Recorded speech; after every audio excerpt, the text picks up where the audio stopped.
وإذ أخذنا ميثاق بني إسرائيل لا تعبدون إلا الله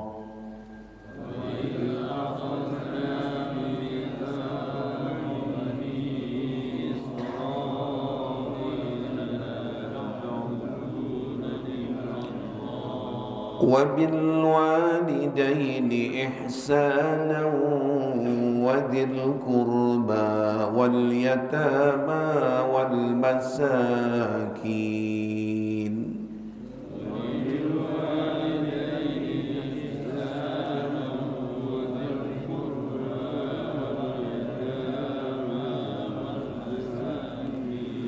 وقولوا للناس حسنا وأقيموا الصلاة وآتوا الزكاة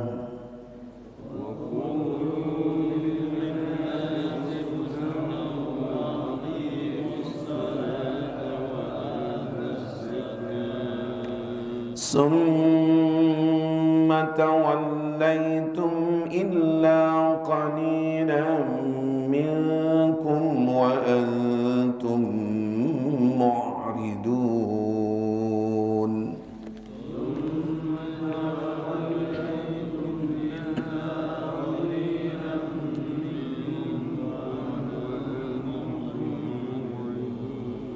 وإذا أخذنا ميثاقكم ولا تسفكون دماءكم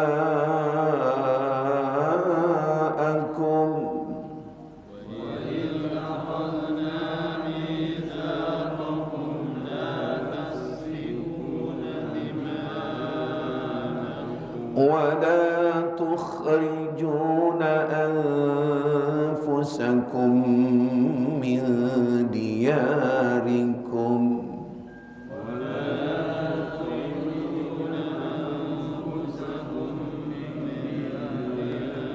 ثم أقررتم وأنتم تشهدون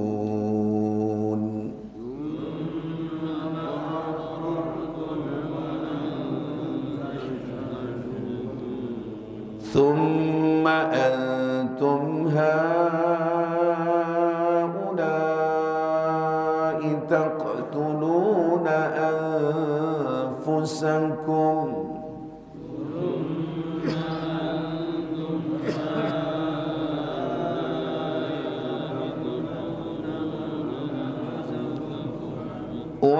وتخرجون فريقا منكم من ديارهم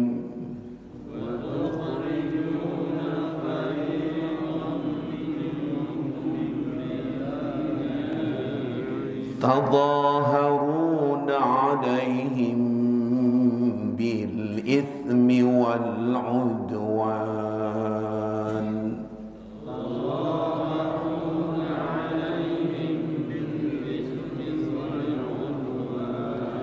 وإن يأتوكم أسارى تفادوهم وهو محرم عليكم إخراجهم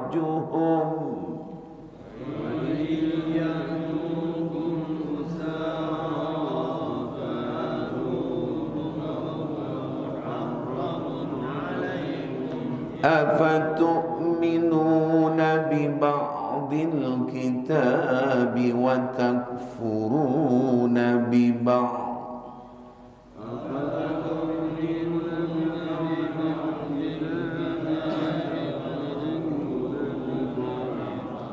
فما جزاء من يفعل ذلك منكم إلا خزي في الحياة الدنيا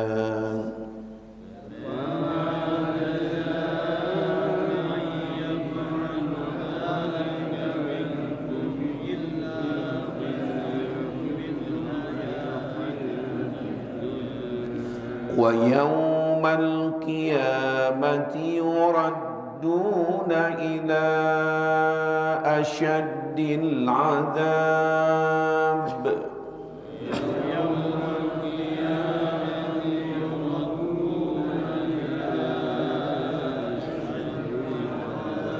وَمَا اللَّهُ بِغَافِلٍ عَمَّا تَعْمَلُونَ.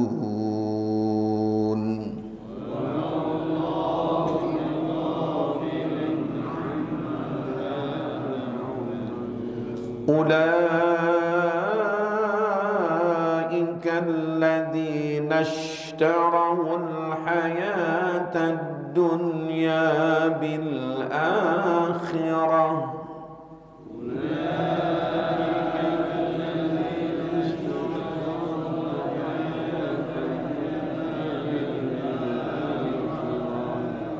فلا يخفف عنهم العذاب ولا هم ينصرون.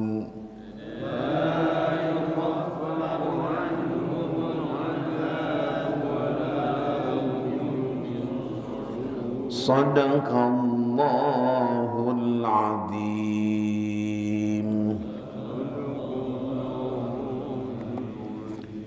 يا ربي بالمصطفى بلغ مقاصدنا واغفر لنا ما مضى يا واسع الكرم يا رب.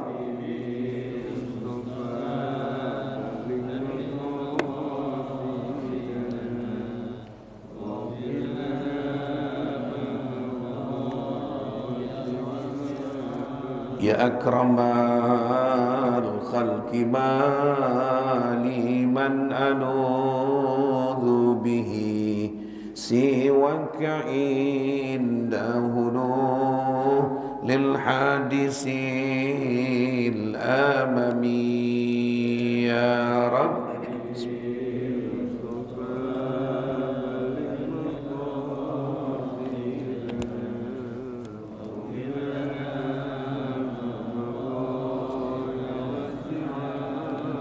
والحبيب الذي ترجى شفاعته لكل حول من الأحوال مقتحم يا رب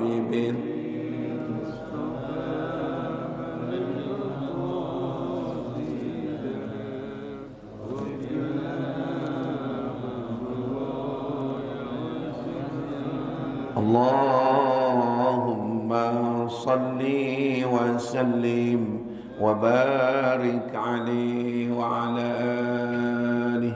الفاتحة إلى حضرة النبي محمد صلى الله عليه وآله وصحبه وسلم. إلى توسلنا خصوصا للشيخ محمد نووي بن عمر الجوي البنتاني وللإمام الشيوطي وأصولهما فريما أستاذي أستاذ حسين بن أبو بكر الحبسي بنجل سيد الوليد أبي عبد الرحمن بن أحمد السقاب سيد الوليد أبي علي بن عبد الرحمن بن أحمد السقاب أستاذ حجي بحر الرازي بن حجي إسحاق والأنصار أبي حجي عبد الغني بن نجي محمد أم سيدة ليلى بنت ونجي موسى وجميع الأولياء الصالحين والدينا أجدادنا جداتنا وصان المرحوم Bapak Ustadz Kiai Haji Dr. Umar Ja'far Shadiq almarhum Ustadz Haji Fatani Muhyiddin almarhum Bapak Haji Ustadz Haji Ridwan Anwar almarhum Dr. Haji Faturin Zain almarhum Ustadz Haji Nasir Bakti almarhum Ustadz Haji Imam Zarkasi Rawi wa usulihim wa furim wa ususan almarhum Bapak Haji Sudirman bin Bulan, Bapak Haji Rusman Makmur bin Bulan, Bapak Haji Umar Mashkuri bin Bulan, almarhum Bapak Haji Surasto bin Bulan, Bapak Haji Ciptadi bin Bulan, almarhum Bapak Haji Bejo Hadi Suprapto bin Bulan, wa khususan almarhum Raden Martono bin Bulan, almarhum Bapak Haji Sudibyo bin Bulan, almarhum Bapak Haji Aris Komaris Andika bin Bulan, usan almarhum Bapak Insinyur Waluyo bin Bulan, Bapak Haji Abdurrahman bin Bulan, Bapak Haji Nurdin bin Bulan, usan almarhum Bapak Haji Yatim wa kri bin fulan wa li jami' ahlil kubur, untuk orang tua kita masing-masing. Kita punya orang tua sudah meninggal dunia, sudah wafat, yang kita belum sempat ziarah kuburannya, mungkin karena jauhnya, mungkin karena sibuknya. Mudah-mudahan orang tua kita, ayah dan ibu kita, kakek nenek kita yang di alam barzah, di alam kubur, ya Allah ampuni segala kesalahan dan dosanya, ya Allah. Jadikan kuburnya mereka raudhah min riyadil jannah, wa li jami' ahlil kubur minal muslimin wal muslimat wal mu'minin wal mu'minat. Lahum al-Fatihah. A'udzu billahi minasyaitonir rajim. Bismillahirrahmanirrahim. Alhamdulillahi rabbil alamin, arrahmanir rahim, maliki yaumiddin. Iyyaka na'budu wa iyyaka nasta'in. Ihdinas siratal mustaqim, siratal ladzina an'amta 'alaihim ghairil maghdubi 'alaihim waladdallin. Amin. Ya, silakan baca dulu. Halamannya 29 ya. Iya.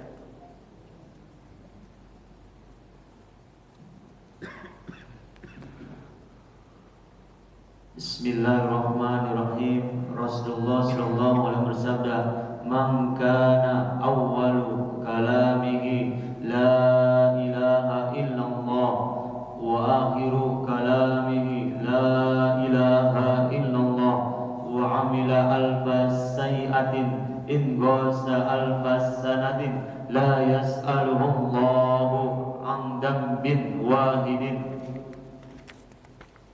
Nabi sallallahu alaihi wasallam bersabda, "Man qala la ilaha illallah min ghairi ajabin tara biha ta'irun tahtal arsy yusabbihu ma'al musabbihina ila yaumil qiyamati wa yuktabu lahu sawabuhu."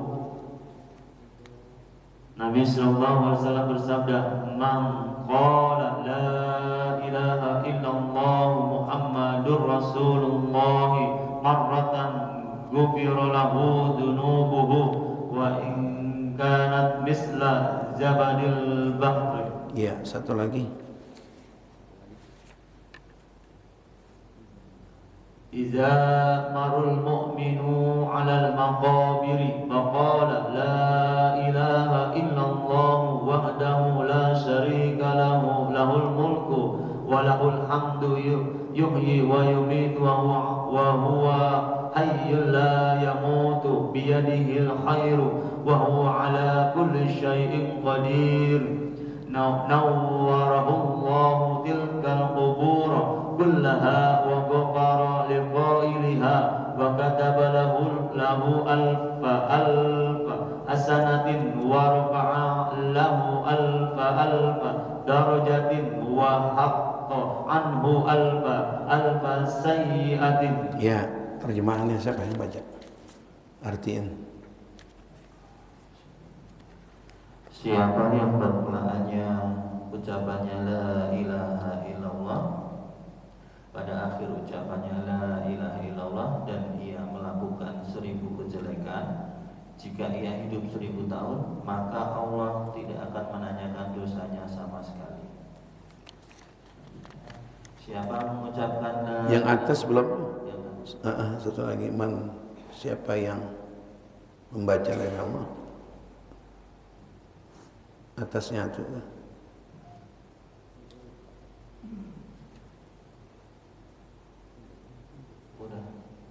Udah atasnya la ilaha illallah.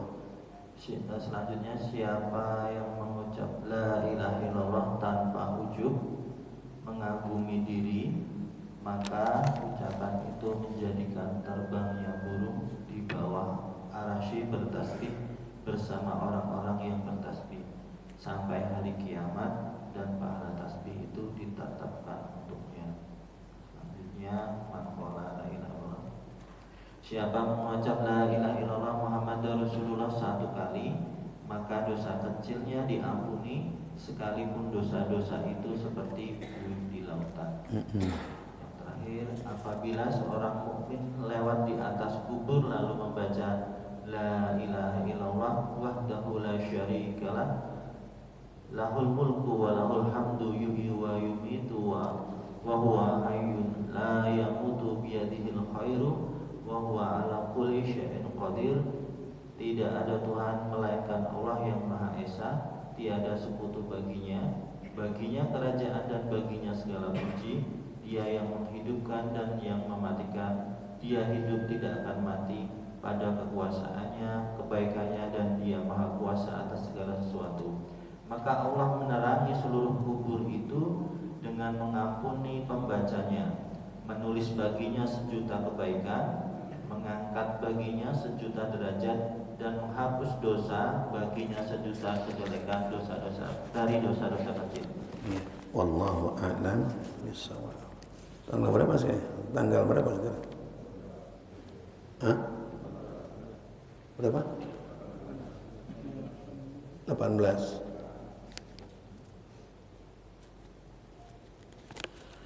Bismillahirrahmanirrahim. Alhamdulillahirabbil alamin wa bihi nasta'in ala umurid dunya waddin. Salatu wassalamu ala sayyidil mursalin sayyidina Muhammadin wa ala alihi wa sahbihi ajma'in. Amma ba'du. Qala al-muallifu rahimahumullah adaman naf'a bihi wa bi barakati ulumihi wa bikum fid daraini amin amin radhiyallahu anhu. Assalamualaikum warahmatullahi wabarakatuh.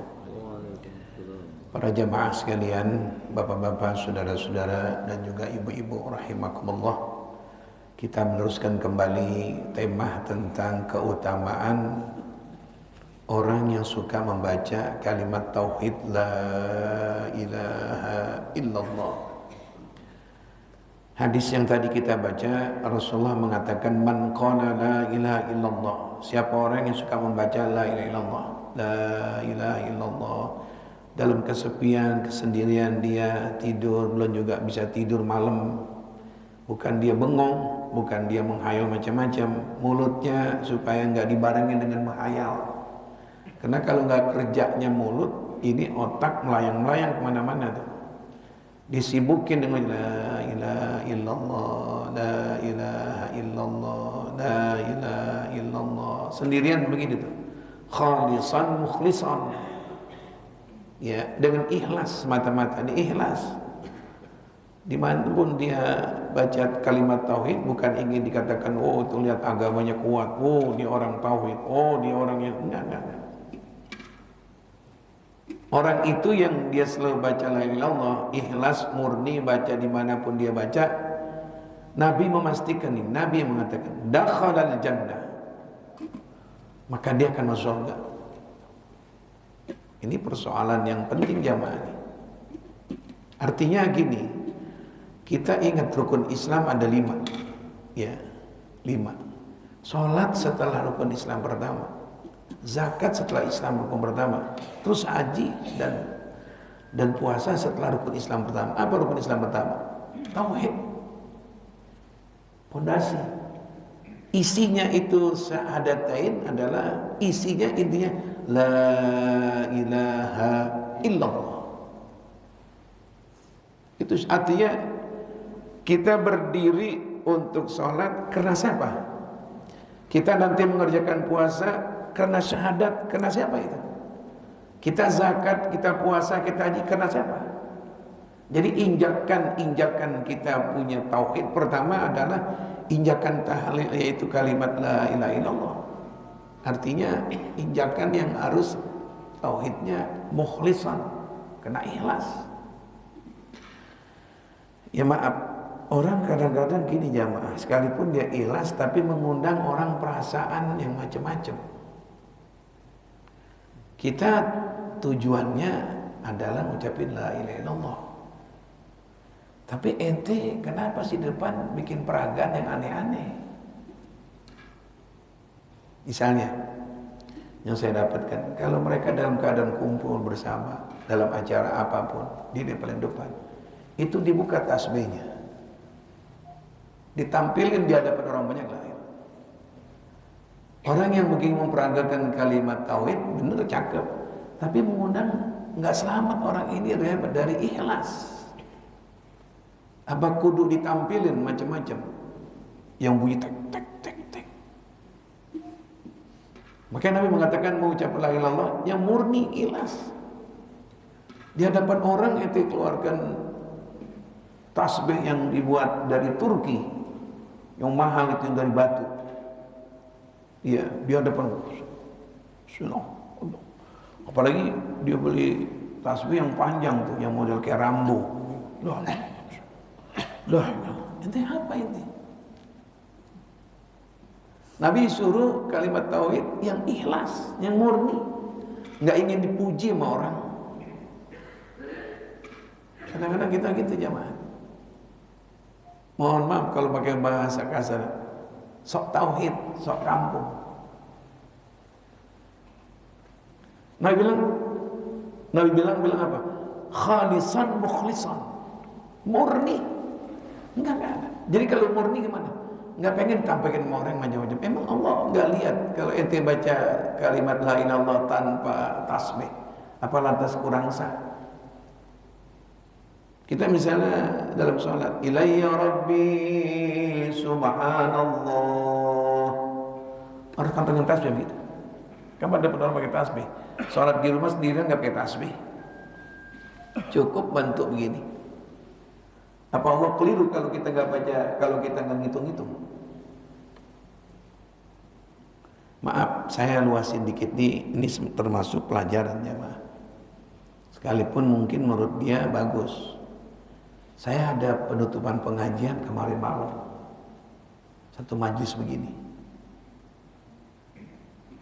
Tiba-tiba kita baru mulai, ya biasa ada kirim arwah, tahlilan gitu kan. Ini orang ada 5 orang datang salat maghrib. Salat maghrib.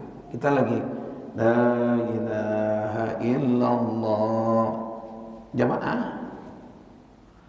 Ini menurut dia benar, tapi menurut akhlak ente nggak benar. Menurut syariat, menurut ente benar, tapi pakai akhlak. Orang lagi tahlilan, dia lagi pada dia langsung ke depan, yang satu menjadi imam, yang 4 jadi makmum di depan, di sini. Bismillahirrahmanirrahim. Alhamdulillah, dia kencang, saya ngerti maksudnya. Saya lagi sholat, kami lagi sholat, berhenti kamu, jangan ganggu orang sholat. Tujuan begitu maksudnya. Dia kencangin, saya ngerti maksudnya. Rombongan yang atau jamaah yang lagi ngadakan acara penutupan pengajian dengan tahlilnya, diam, aku lagi sholat, jangan ganggu. Maksudnya begitu mungkin. Pola pikir orang sekarang begini tuh. Ente bicara misalnya nih, dia nggak ngomong gitu. Ente bicara syariatnya benar, tapi akhlaknya cocok. Kenapa? Duluan mana ente sholat dengan dia yang lagi tahlil? Yang mengganggu kita belum mulai. Tiba-tiba ada rombongan datang 5 orang salat maghrib. Allahu Akbar. Kita mulai, saudara, mari kita la ilaha. Ganggu ustaz, orang lagi sholat. Duluan siapa? Duluan dia lagi sholat. Tiba-tiba ustaz muara keras, tunggu dulu, dia lagi sholat. Nah kalau ini kita lagi ngadakan acara, kita mulai tahlil, kereta udah jalan, mobil yang stop. Di mana akhlaknya? Akhlaknya di mana akhlaknya? Rombongan 5 orang, ente punya mata nggak? Punya. Orang banyak acara di situ. Emang nggak bisa di belakang? Orang punya akhlak, kita di belakang sini. Lagi acara di belakang. Ini orang punya akhlak. Belakang. Di samping mana? Ente mau nunjukin, mau bikin penampilan beda begitu, itu salah. Kekeh namanya kesengke. Bismillah di belakang. Orang lagi acara. Allahu Akbar. Salat maghrib lah di belakang. Bismillahirrahmanirrahim. 4 orang. Sekedar kedengeran 4 orang. Ente jadi imam. Waladhdallin. Itu namanya jalankan kewajiban sholat, akhlaknya mengerti posisi dia ada di mana. Karena kan ada Pak, mohon maaf nih ya, saya bingung. Anak-anak muda yang ngerti masalah syariat, tapi akhlak nggak tahu. Ada pengajian besar di satu masjid, dia paling depan 2 orang situ. Bismillahirrahmanirrahim. Orang menerangin bingung kan? Itu penampilan beda. Emang kalau di sana Allah kan niat. Ini ada acara Mas, ini ada acara ada acara pengajian. Mas mau sholat, cukup sholat di belakang 2 orang 3 orang. Kalau 2 orang Betawi bilang itu di belakang beduk. Kenapa nggak ke depan? Orang yang ngaji konsentrasi nanti lain. Banyak orang action begitu Pak. Makanya ini sambil saya nerangin alam. Kalau kita di satu masjid di Cikampek, di Tangerang, ada orang lagi masalah acara takbir akbar, ada mulai membaca maulid, kita 3 orang langsung paling depan. Ini ustaz lagi nerangin dia kencok Bismillahirrahmanirrahim. Dia punya akhlak. Nanti satu saat sama Ustadz Kiai yang Bapak, bagaimana Pak? Betul nggak Pak Mahfud bilang begitu? Kami sholat sedangkan tuh acara sedang berlangsung. Acara sedang berlangsung. Kami yang 3 orang ini, apa lantas di depan sholat memperagakan kayak mau sholat maghrib dengan suara keras? Bener nggak tuh? Nggak ada. Oh bener itu. Ini 3 orang nggak punya pikiran. Coba lihat, ada orang tertentu cuma ngerti sholat, nggak ngerti akhlak. Mengganggu, bagaimana yang mengganggu? Duluan siapa jalannya? Duluan dia sholat, apa duluan dia? Yang nggak boleh adalah dia lagi sholat, kita ganggu dengan suara. Dia lagi sholat, berarti dia duluan. Kita belum mulai acara, tuh MC, jangan mulai dulu ya. Ada orang sholat, nunggu. Kalau kita udah berjalan acara pembacaan Quran, stop ya, udah sholat. Entar dia selesai udah sholat, stop ya. Kapan mulai acara? Jadi siapa yang duluan? Kita duluan jalan. Kereta lagi lewat, kereta lagi jalan. Ente sadarin, yang di depan sih jadi perhatian, ganggu orang mulai, orang pada perhatian begini. Itu satu masukan yang kadang-kadang orang penampilan gaya-gaya lain. Ya. Nah di sini Nabi inginkan kalimat tauhid yang khalisan mukhlisan, ikhlas. Gak ingin dinilai orang itu siapa. Orang ikhlas tuh yang gampang kita ingat-ingat. Orangnya nggak ingin dipuji nggak bangga. Bahkan kalau dihina dia nggak marah. Kedua, ada orang tertentu kalau tahlil, ente grup apa? Udah guling, depan orang. Kecuali satu grup, satu jamaah, turut-turut ente lain lagi. Turut-turut ente 5 orang di rumah, nah, udah dah. Kan nggak ada penafsiran macam-macam. Ente banyak orang, ada 3 orang. Baru sholat isya, turut-turut ente baca tahlil. Orang ini ada 30 orang.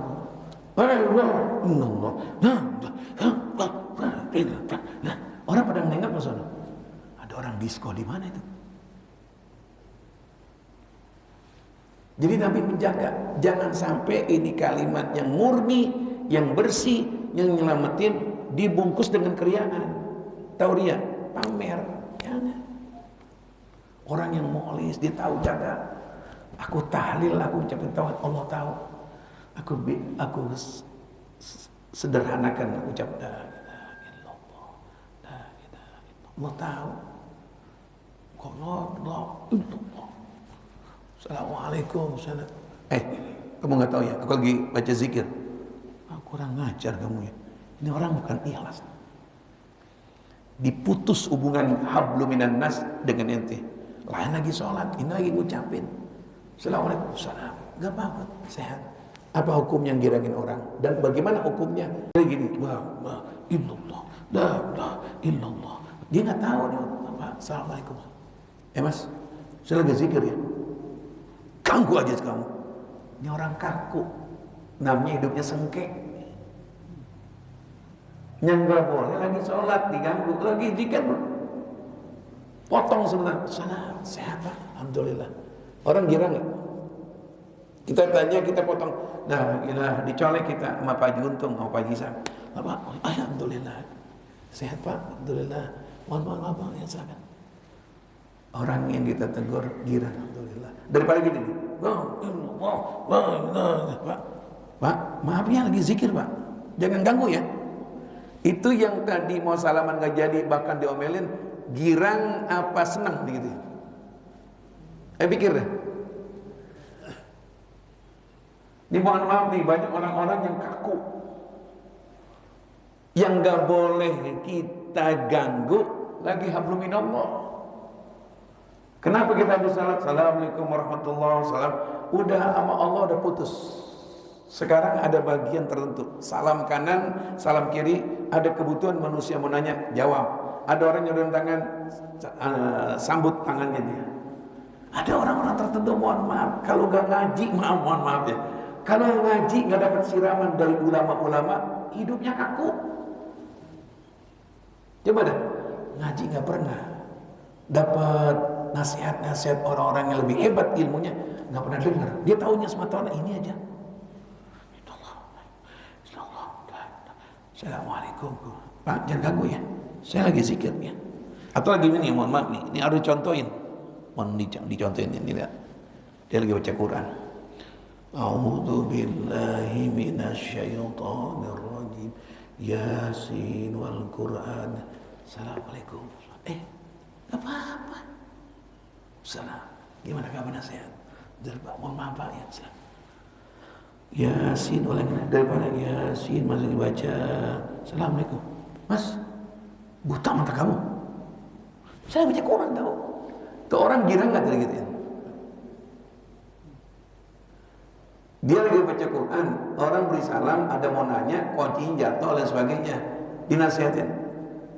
Buta mata kamu ya? Saya baca Quran ini. Kira-kira tuh orang senang apa girang? Ini banyak orang kaku. Kalau ngaji saya terangin, kalau ngaji orang kalau ngaji nggak dapat siraman ulama, lihat hidupnya. Baca Quran. Setan kamu ya? Ya Allah, gua kata setan gua. Kapok gua. Coba bapak lihat orang-orang yang nggak pernah ngaji, nggak dapat gemblengan ulama.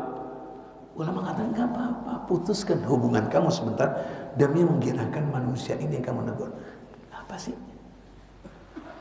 Maaf, saya kembali lagi. Waktu musim Covid kemarin tuh, tahun 2020, tahun 2019, ya Allah, nggak ngapa-ngapain, nggak baca Quran, ngapain, cuman dia diam salaman. Nggak boleh Pak ya salaman. Ini musim Covid, pasti ketularan. Biarin ketularan, mati-mati loh. Lalu jangan jadi orang kaku. Kalau ada pengajian saya terangin, kalau bukan pengajian saya takut. Apa hubungannya Ustaz? Jadi orang hidup kepada manusia yang bukan hablum minallah, yang namanya nahal, yang resmi, yang awalnya takbir, akhirnya salam, jangan diganggu. Tapi yang sunnah masih dibolehkan sama Nabi. Kamu lagi sholat sunnah, ada ibu nanya, ibu manggil. Dalam sholat sunnah boleh dibatalin. Sholat sunnah. Kita lagi sholat ba'diyah, lagi sholat apapun, duha. Iya bu, batalin. Sampai Nabi mengatakan lebih utama memenuhi panggilan orang tua kalau sholat sunnah. Sampai begitu. Kagak mentang-mentang nanti ngaji di mana, ibu manggil, ibu budek ya, saya lagi sholat ini. Lu goblok, ibu lu blow on, bener dah. Saya lagi sholat ini. Jangan jadi orang kaku Pak, bener-bener nggak ada demen. Nah makanya di sini mukhlison, nggak ada orang nilai apa-apa, nggak ada orang kata orang alim nggak, dipuji gua nggak bakal bangga. Dihina gua nggak jengkel, nggak ngambek. Nah itu kalimat ikhlas itu murni. Nabi mengatakan orang yang murni begitu tuh calon-calon surga jemaah. Kenapa? Pondasinya dikuatin terus. Pondasi dikuatin terus. Sekarang ini mohon maaf ya, banyak orang Islam pondasinya pada lemah Pak. Benar, percaya sama ini, percaya sama ini. Saya lihat, saya ngikutin ada orang diviralkan di HP, orang-orang Islam di depan kita dan dia jadi rame makan babi jelas-jelasan. Siapa namanya itu? Silina apa sih? Coba lihat. Ya, orang kalau udah enggak tauhidnya udah enggak kuat, Islam sekedar nama dan kedok doang, dijelek-jelekin itu Islam dengan saya Muslim. Saya penasaran bagaimana babi biar enak. Ya Allah. Sekarang udah dalam keadaan begitu jamaah sekalian. Iya. Jadi ini mukhlis, ikhlas, mantap. Nggak pengen dipuji. Ya.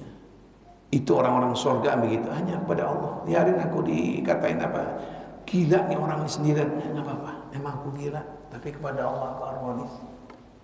Selama kita nggak ganggu mereka. Yang kedua, Nabi mengatakan, man kana awalu kalami la ilaha illallah. Siapa yang mula-mula ngomongnya la ilaha illallah, di hatinya la ilaha illallah.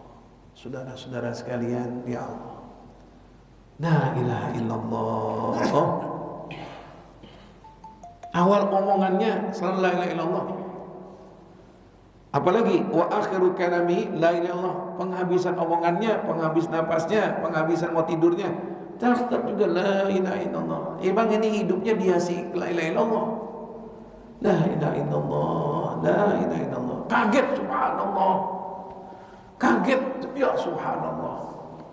Orang kalau suka mengucapin kalimat tauhid, nanti yang keluar dari sesuatu di mulutnya yang disebut nama Allah. Coba orang jarang nyebut nama Allah. Yang dikaget bukan disebut nama Allah, disebut yang dia nggak punya. Hanya ibu-ibu tuh, ibu-ibu kita udah lata kaget, disebutnya nih nggak punya. Kunci disebut. Tapi la ilallah minimal subhanallah Allah. Bangkis, terus alhamdulillah Allah lagi disebut.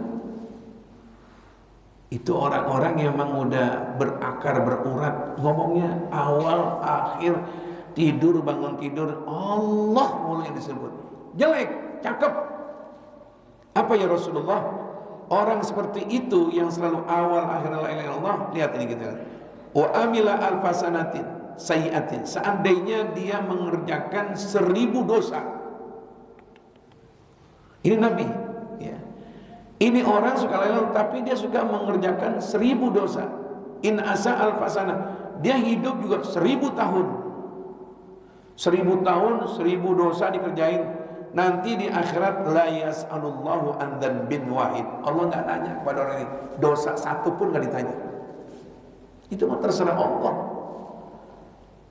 Yu'adzib man yasha, yamhullahu man yasha wa yaghfir. Allah bisa ampunin wa yusbit. Allah bisa ampunin dosa, Allah bisa tetapkan. Itu urusan Allah.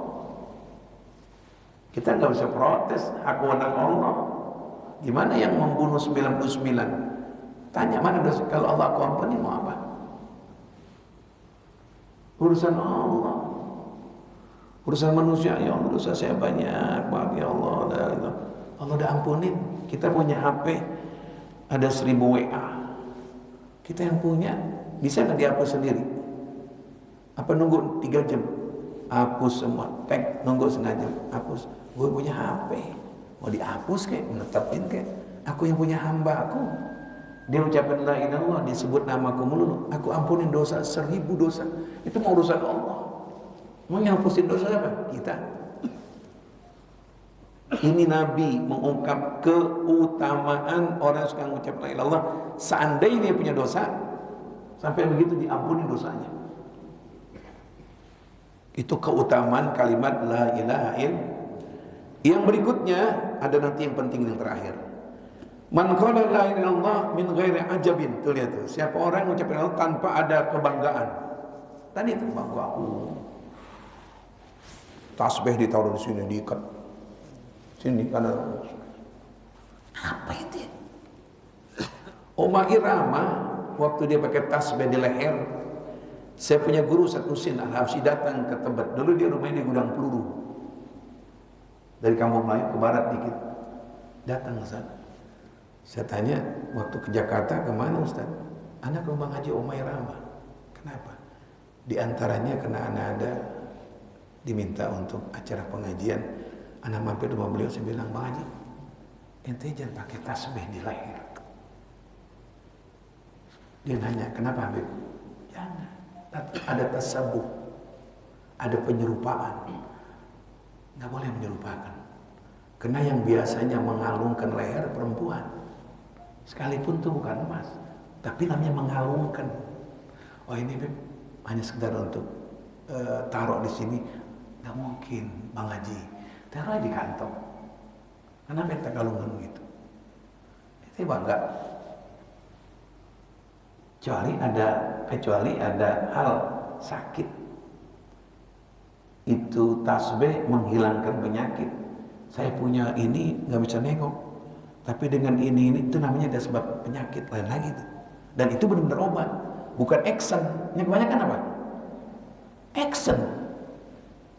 Taruh di sini, mana itu tasbih gede-gede banget, kayak anak kelapa gede-gede, kayak dukun terbang. Kaosnya dibuka, ada ujub. Itu kan banyak gitu, bukan di leher, ditaruh di mana? Di kaca mobil depan kan. Banyak kan mobil gitu. Itu wajah sebagai apa? Bukan tasbih. Mana mungkin dia turunin tuh tasbih? Iya kan? Kata sebagai guru, ente taruh Bang Haji. Sekarang alhamdulillah, itu Haji Omay Rama setelah itu udah nggak pakai kain lagi, tasbih. Jadi mengucapkan kalimat tauhid kalau dasarnya ingin ujub, ingin kebanggaan, oh lain lagi. Transfer yang nggak kena ke alamat, nggak kepada Allah. Ente tujuannya dipuji, ya dapat pujian. Maaf, nanti kita dan saya, kita punya ibadah, kita nanya, ya Allah, mana haji saya, mana umrah saya, mana ngajar saya, mana baca Quran saya. Malaikat tinggal nanya, kamu waktu beribadah di dunia kena siapa? Enggak sampai sama Allah. Orang transfer sekian miliar atau sekian juta, yang menerima enggak ada Pak, enggak ada transfernya Pak. Loh, gimana tuh orang transfer? Tapi enggak sampai. Saya ada 2 miliar untuk lebaran besok. Enggak sampai Pak, rekening saya masih tetap 50.000. Mungkin ada kesalahan nomor nih. Biar salahnya umat satu, sampai gak tuh duit kita? Nanti banyak di akhirat orang-orang yang salah nomor. Mohon maaf nih, contoh doang. Salah nomor bukan karena Allahnya, karena ingin dipuji, karena ingin dibanggain, karena macam-macam dah. Ya. Ini orang ngucapin la ilaha illallah tanpa ingin dipuji, nggak ada ujub. Emang begitu kebiasaan dia. Kalau dia mengucapkan la ilaha illallah tanpa ingin dipuji, itu kalimat itu terbang. Ya Allah. Kita begini, la ilaha illallah. Nabi mengumpamakan yang mengucapkan la ilaha illallah itu Allah ciptakan burung. Nggak sampai kan kita akal kita gimana Ustaz? Ya udah teh, kalau nggak sampai udah iyain aja udah. Islam nggak selalu harus diakal-akalin. Kalau diakal-akalin pecah kita punya otak.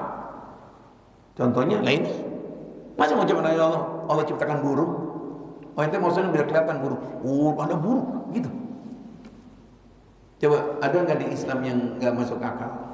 Banyak. Mau diakal-akalin? Nanti mau sholat, iya. Lantas kentut, batal nggak? Batal kan? Apa cebok dulu, apa wudu dulu? Yang keluar najis sih gitu. Kalau pakai akal yang keluar mohon maaf belakang. Kenapa muka yang disentuh? Kita kentut, gitu kan? Nah wudu bersihin pantat dulu, apa bersihin muka dulu? Lah muka, nggak masuk akal Pak. Ada dalam ajaran kita ini yang udah terima aja alladzina yu'minuna bil ghaib. Nabi mengatakan orang ucap la ilaha illallah, kata Nabi bilang itu Allah ciptakan dari keluar nafas kita jadi burung, dia terbang. Jadi burung. Kemana itu burung? Satu kali Allah burung terbang. Itu burung terbang sampai ke bawah aras. Ya Allah. Kita kadang nerangin beginian Nabi diketawain sama orang kita. Ada burung. Ente jangan selalu logika pakai akal mulu. Ente, mohon maaf, ente yakin banget. Yakin apa, Pak? Ada virus. Kita pernah lihat virus? Enggak pernah. Siapa lihat virus? Kan kita tahunya virus kata dokter. Tapi yakin, tutup Pak, ada virus Pak. Mau lihat virus? Yakin ada virus? Virus nggak pernah dilihat kan? Yang kelihatan apa? Semburannya itu namanya air ludah. Virus itu hidup. Katanya begitu. Tapi pernah lihat nggak? Ya kita imanin aja kan? Itu imanin kata dokter. Kenapa kata Nabi mengatakan jadi burung yang tidak percaya? Dokter mengatakan ada virus itu percaya. Nabi mengatakan di tengah cemai Allah keluar itu burung. Kok virus yang lihat? Ente yakinin? Yakinin? Ini gimana? Di satu sisi mengatakan WHO mengatakan waktu musim COVID tutup. Apa itu berapa ini? Tutup mulut, cuci tangan apa cara itu? Cuci tangan, makan yang banyak-banyak apa begitu ya? Oh, saya lupa ada cuci mulut, pokoknya itu tutup. Gitu kan? Kita nanya, kita menjalankan ketaatan nanya dong. Jangan samina wa atona doang. Islam lu tanya-tanya. Giliran kewajiban COVID lu nggak nanya-nanya. Islam jawab gimana tuh Pak? Masa keluar burung sih? Lente tutup mulut begini waktu musim COVID kemarin 2 tahun yang lalu. Kenapa? Ya semburan itu ada virus ini Prep. Lihat gak virus? Saya nggak lihat deh kalau percaya. Uber kalau bisa pertanyaan. Ente tahu begini kenapa? Ada virus Pak. Nanti dia ketularan ini. Pernah ente lihat? Dari mana tahu virus? Pernah lihat langsung. Nah kata dokter. Oh kata dokter, lo sama dokter lo percaya, sama Nabi gak percaya begitu. Makanya Arab, Saudi Arabia setelah dia tahu langsung jangan pakai masker. Jokowi mengatakan dibolehkan di muka umum waktu kemarin bulan Maret tanggal boleh lepas masker. Kecuali kita pilek lagi, kecuali kita batuk mulu.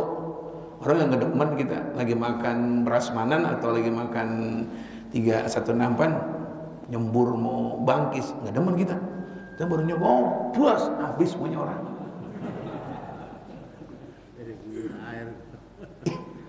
Iya kalau di jalan enak dah gini dah. Pertanyaan bukan harus atau enggaknya. Ente lihat virusnya. Virus makhluk itu. Pernah ente lihat modelnya? Jangan jauh-jauh. Mohon maaf. Apa namanya demam berdarah ya? Apa namanya? DBD kan ada nyamuk gitu yang gigit. Sekarang yang teliti pernah yang lihat nyamuknya demam berdarah, jangan lihat di gambar. Kita juga kata riwayat. Bagaimana tuh model nyamuk yang demam berdarah? Itu Pak model banyak. Itu tahu dari mana? Dari mana coba? Ente kalau ditanya ahli hadis itu namanya riwayat katanya. Kata gambarnya segini, ya, gambar, belum hakul yakin. Nah kenapa kalau Nabi mengatakan ngucapin la ilaha illallah terbang itu burung? Itu terbang langsung ke bawah arah ke atas langit dan di bawah aras banyak para malaikat-malaikat la illallah. Makanya Nabi waktu pulang Isra Mi'raj Nabi mengatakan aku dengar di atas langit itu langit penuh dengan malaikat yang tasbih, yang ruku, yang waduh. Nabi pulang dari Isra Mi'raj kan ke langit. Selesai pulang di antara beliau diceritakan aku lihat di langit itu lapis pertama, kedua Sampai-sampai Nabi umpamakan seperti, tahu nggak kalau Betawi bilang balai dipan. Itu dipan yang harus diisi 5 orang, itu diisi 100 orang, udah reot-reot. Ini langit udah terlalu banyak, malaikat-malaikat udah pada berisik. Illallah, la ilaha illallah, subhanallah, subhanallah, subhanallah, subhanallah, ya subhanallah, subhanallah. Nah, burung yang kita tampilkan tadi la ilaha illallah terbang, kata Nabi bilang, langsung bersama para malaikat-malaikat. Itu pahala begitu besar, minta ampunan untuk siapa? Orang yang di dunia hidup di Cipinang di Jakarta Timur ngucapin la ilaha illallah. Gimana Pak? Udah imanin. Ada yang bisa masuk akal, ada akal nggak sanggup, imanin aja udah. Tuh. Yang terakhir ini yang penting ini. Nabi mengatakan idza marral mu'minu 'alal maqabir. Siapa orang melewati, orang beriman melewati kuburan. Nah, ini kan sekarang lagi nyekar apa nyakar apa? Hah? Nyekar. Kuburan-kuburan saya kemarin ke Ampel dan sebagainya. Sampai ke sana. Waduh, jamaah yang pada mau ziarah penuh.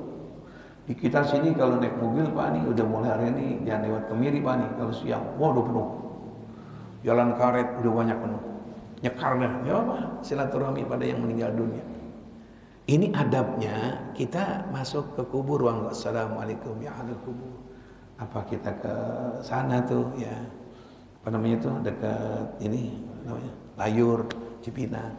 Nabi mengatakan nih, siapa orang lewatin kuburan-kuburan sambil mengucap begini, la ilaha illallah wahdahu la syarikalah, lahul mulku wa lahul hamdu yuhyi wa yumiit wa huwa hayyun la yamut biyadil khair wa huwa ala kulli syai'in qadir. Pelan-pelan dari mulai masuk la ilaha illallah. Yang biasa enggak apa? La ilaha illallah la syarikalah, lahul mulku wa lahul hamdu yuhyi wa yumiit wa huwa ala kulli syai'in qadir. Nah, terus sampai kuburan kakek terus ucapin begitu. Ada enggak manfaatnya? Ini Nabi yang menyampaikan. Tapi bukan ujub ya. Tak ujub, bangga diri masuk kubur. La ilaha illallah syarikalah, lahul mulku wa lahul hamdu yuhyi wa yumiitu ala kulli syai'in qadir. Orang bawa pacul, lah itu orang Nabi. Masuk kubur dia ngamalin sunnah, bener, tapi gak ada adab. Adab lagi tuh. Pelan-pelan aja Mas. La syarikalah lahul mulku. Kuburan Bapak di mana? Itu di ujung Pak. Sampai la ilaha syarikalah lahul mulku wa lahul hamdu yuhyi wa yumiitu wa huwa ala kulli syai'in qadir. Terus la ilaha. Cakep nih orang nih. Ada enggak manfaatnya? Nabi menyampaikan manfaatnya. Orang yang seperti itu nawwarallahu tilkal kubur kullaha. Allah sinari seluruh kuburan. Ayo pakai logika lagi. Pengaruhnya ente yang lewat, Pak Haji Ishak lewat kuburan Kemiri, Pak Haji Ishak di jalan kecil-kecil sampai la ilaha syarikalah lahul mulku wal hamdu yuhyi wa yumiitu ala kulli syai'in qadir, terus pelan-pelan. Pengaruh pertama itu semua kuburan ikut terang. Masuk akal selalu bilang sih. Bagaimana masuk akalnya? Pengaruh yang baca, yang dalam kubur pengaruh terang. Contoh dah gini. Kita di jalan tol, naik mobil, itu truk sampah udah sampai Bogor, baunya ke kita. Kita udah celilitan. Truk sampah udah sampai sono, Nederland, bau. Mana truk sampah ini? Udah jauh. Pengaruh ngelewatin doang ada bau. Kita lagi duduk, ada pramugari tetangga kita mau lewat gitu, kan wangi dia. Dia udah lewat 10 meter, wangi banget nih mana? Waduh, tetangga kita lewat jauh. Tetangga kita goreng jengkol, kita di sebelah bawah nih. Hah? Rumah kita di sebelah nih, ini rumah saya misalnya. Sebelahnya rumahnya Ustaz Zainuddin. Ustaz Zainuddin binian goreng jengkol pakai asam, kira jam 11. Yang goreng di depan sebelah rumah, kita sini ke bawah nih. Bapak nenteng gitu, apa namanya, yang nenteng apa duren. Beli duren montong 20 biji. Yang gede-gede itu, yang kayak bom. Nah, kita lagi ngobrol di sana. Dia lewat bawah nih. Hah? Kecuali hidungnya pilek. bawa duren, bawa minyak wangi, parfum, mobil-mobil truk sampah, ada pengaruh. Ini Nabi mengatakan, yang lewatin kuburan la ilaha illallah, pengaruhnya diberikan cahaya sama Allah. Kemarin saya punya guru, rekamannya saya dengar di Cipinang sini, Kampung Melayu. Waktu malam ada orang tiduran di kubur.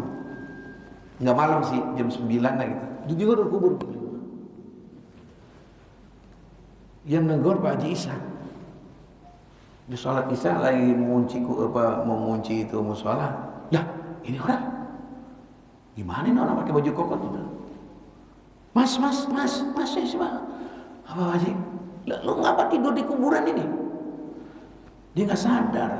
Enggak Pak Haji, dia nggak tidur di kuburan. Kenapa ini begini? Saya tadi sholat Isya ngantuk Pak Haji, saya tidur di rumah. Terus saya ngelihat di kuburan sinar terang banget tuh, satu rumah besar terang banget. Terus saya, kalau kata orang Betawi, ngelindur apa tuh? Tidur gitu tuh. Jadi lagi tidurnya dia ngeliat di kuburan suatu rumah gedung terang. Dia masuk jalan. Nah, dia tidur di situ. Perasaan dia tidur di rumah orang gedung besar itu. Terus saya ngimpi Pak Haji. Saya bertemu sama yang punya kubur. Bilang apa? Pak, kok rumah Bapak bisa bersinar terang ini? Kenapa? Anak saya tadi lewat kuburan sini. Namanya Herman. Tinggalnya di Pisangan. Sampai salam, alhamdulillah. Pada girang orang kubur, saya yang paling terang kan ada. Siapa nih Pak? Herman. Pisangan dekat Masjid At-Taqwa. Gitu Pak Haji. Lu cek coba ke sana. Datang ke situ ke Masjid At-Taqwa sekarang. Kira-kira 9:30 atau 9, saya nggak tahu jamnya itu. Itu rumah masih rame. Bagian orang ada pulang bawa berkat. Pak Herman ada Pak. Itu tuh Pak Herman. Ada apa Mas? Saya dari Kampung Melayu. Saya ditegur sama Pak Haji Isa. Tadi kira jam 8, saya tidur di kuburan Pak. Loh, tidur di kuburan? Iya. Saya habis Isya tidur di situ. Capek. Emang tuh musola emang enak. Emang kita kalau di masjid musola tidur enak Pak. Ya, khotib terlalu lama nyender tidur kita gitu. Di rumah nggak bisa tidur. Coba deh cari khotib yang alhamdulillah. Kita begini. Saya tidur Pak. Tidur nggak ada yang. Tiba-tiba saya lihat ada rumah terang, rumah gedung besar. Saya jalan, saya ngobrol. Bilang katanya saya punya anak Herman. Saya. Bapak itu saya tanya namanya siapa? Abdullah. Nangis nih Pak Herman. Itu ayah saya. Ayah saya itu. Yang saya tanya, kenapa itu kuburan terang? Dia bilang, itu adalah sumbangsinya saya punya anak. Suka mengucapkan la ilaha illallah syarika lahul mulku. Walau alhamdu yuhyi wa yumiitu ala kulli syai'. Dihadiahkan untuk saya. Pak, saya pernah ngaji. Ucapan itu waktu saya lewat mau beli sesuatu, saya ngucapin tengah-tengah malam situ baca la ilaha syarikalah. Mau beli sesuatu karena di rumah ada tahlilan. Jadi lewat saya kita kuburan ini nih, apa namanya ini? Kemiring. Tujuan ke warung Padang lewatin kuburan la ilaha syarikalah lahul mulku. Pahalain untuk orang tua saya. Jadi saya lewat kuburan orang tua saya habis maghrib, saya ngucapin itu lewat kuburan. Saya nggak masuk kuburan karena malam, udah malam. Saya lewatin doang. Ya Allah, pulang dia langsung nemu Pak Haji Isa, anaknya Ustaz, yaitu bapaknya Ustaz Pak Razi. Gitu Pak Haji, dia ya Allah bener.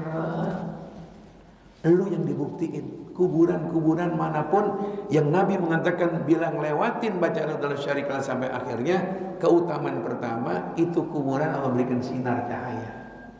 Makanya nanti kalau kuburan amalin ini nih, jangan lihatin perempuan pakai jilbab, cakep kan ya. Ini kadang-kadang ibu-ibu remaja putih kadang-kadang ke kuburan nggak punya akhlak juga, pakai rok pendek, nggak pakai jilbab ke kuburan dandan. Nah saya lagi kuburan engkong saya di Cipinang Pak Haji Untung lagi begini baca Yasin. Itu perempuan dia nggak tahu nongkrong depan kuburan soalnya kita kan lagi baca Yasin gitu. Lama-lama ya Allah, rok pendek nongkrong dia pada.